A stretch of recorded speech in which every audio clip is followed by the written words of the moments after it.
Some residential school survivors who live in the Timmins area have now received handmade quilts from the group called Quilts for Survivors. A local woman started the initiative over the summer, and now she says people from all around the world are responding. CTV's Lydia Chubak reports. Vanessa Genier has a passion for quilting, and after hearing about the unmarked graves at former residential schools, she says she had to do something to help.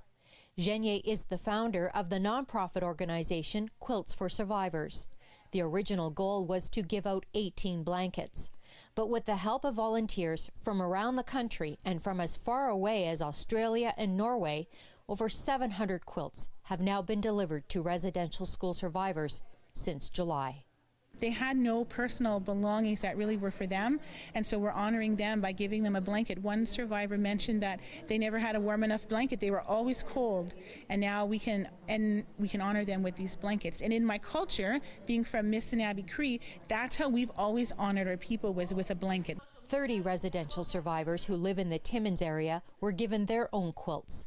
Carmen Edwards was one of the recipients. She spent 5 years in St. Anne's Residential School in Fort Albany. It's a really great honor, and I was really happy to see that because it's like almost like a closure in your heart.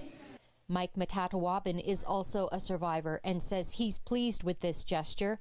Most of the time, he says, survivors are by themselves, dealing with their memories or pains. Events like this do trigger. It's hard to not to get triggered. So it's different, you know, like to get this kind of attention, respect or acknowledgement. It's different than what we're used to when we're inside. He says he didn't realize people in other parts of the world have been paying attention to what's been happening in Canada regarding the discovery of the graves. He says children need to be taught about it in schools so it never happens again. Lydia Chubak, CTV News, Timmins.